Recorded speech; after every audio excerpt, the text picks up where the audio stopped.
Hi folks, I'm starting this short crash course called Python for Testers, and let me first introduce myself. In case you don't know me, my name is Alex Puchkarev and I'm a senior software engineer.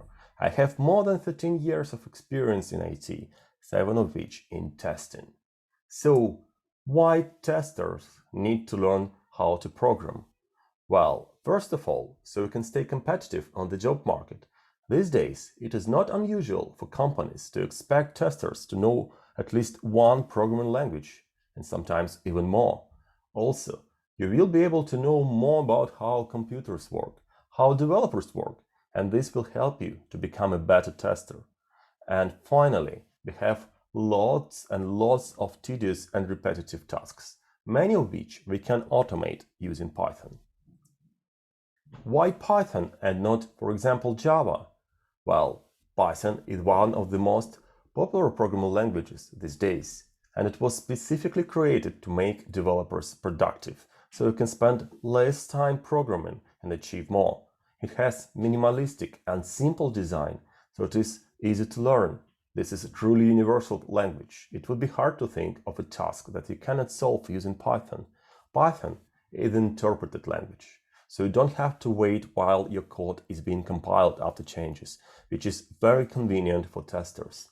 And Python is nearly everywhere. You will have a hard time trying to find a Linux computer which doesn't have a Python interpreter.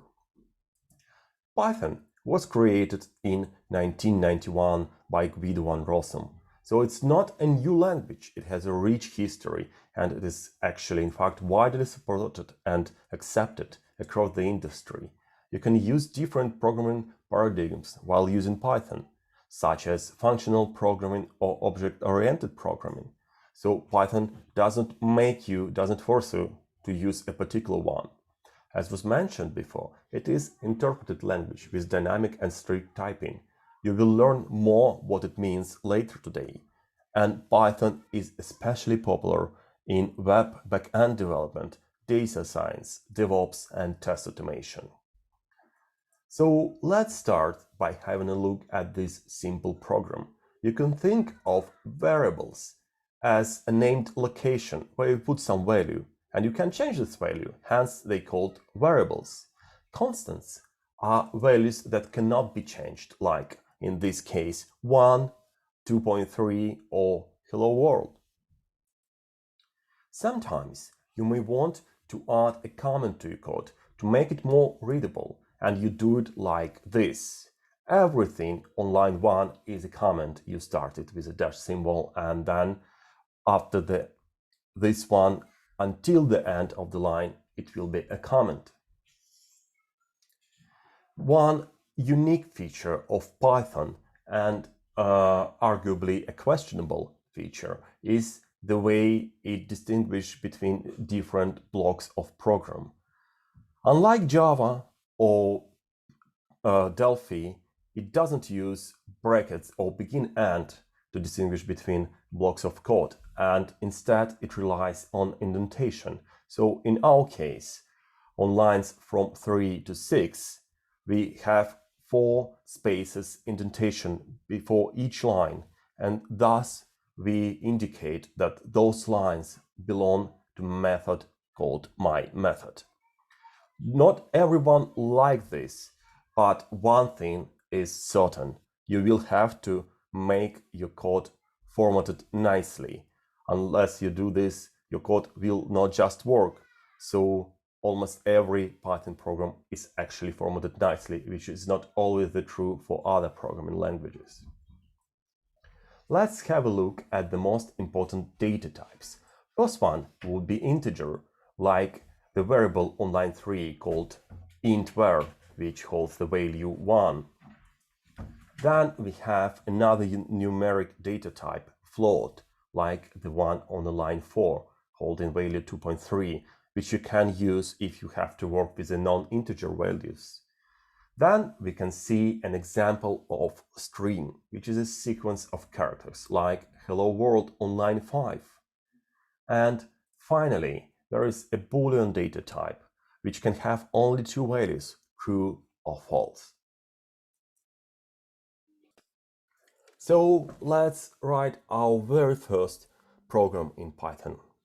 Let's start with defining a function called def myFunction.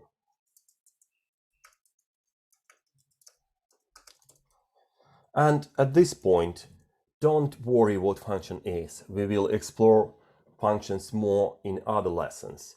Right now, you can just blindly repeat what I'm doing because we are interested in data types today. And let's write several variables. First is going to be var int, which holds value 10. Next, we're going to have var float, which holds the value 10.5. Then var string, which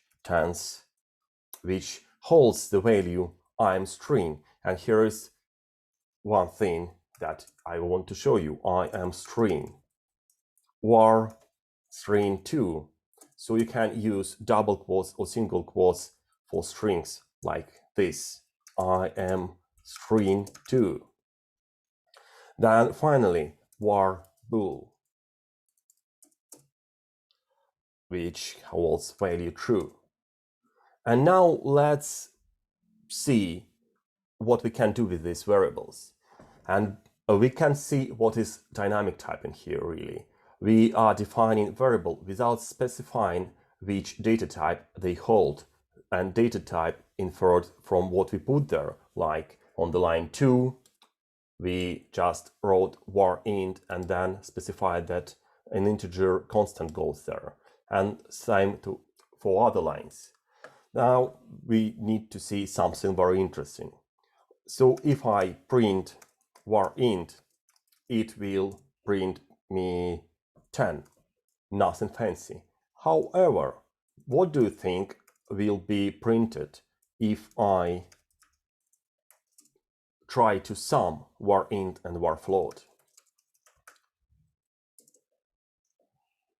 Write in comments what you think will be printed here, and the first one who writes the correct answer will get a small bonus from me. Now let's do this one. What will be here? Var, let me fix a typo, var string plus var 1. So what will be printed here? Then just to make a point, let's us print var bool, which obviously should print true. And finally, let us try to do something like this. Var string plus var int. What do you think will happen here? Don't forget, the first one who answers those correctly in comments will get a bonus. So if I click run code here, nothing will change, nothing will run really. That's because we just defined a function, but we didn't call that. So let's call the function my function and see what happens.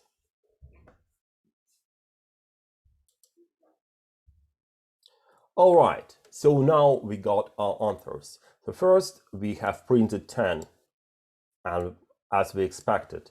On the line 8, the Python is quite smart, and it understands that both int and float are numeric types, so it can actually sum them nicely, and we got 20.5. On the line 9, it also says that var string and var string 1 are strings, so we can concatenate them, like here. On line 10, we just print a boolean, which is true, and nothing very interesting here. But something interesting has happened on the line 11. You see, we got an error here. That's what is strict typing. Python understands that we are trying to concatenate or sum two types which are not compatible. In this case, it is string and integer, so Python complains and tells us that we should not be doing this. So that's our first program. I hope this short lesson was interesting, and subscribe, follow me on LinkedIn, and follow me on Facebook, so you don't miss the next lesson, which will be very interesting one, and I will tell you how you can use Python for very small yet very real simple tasks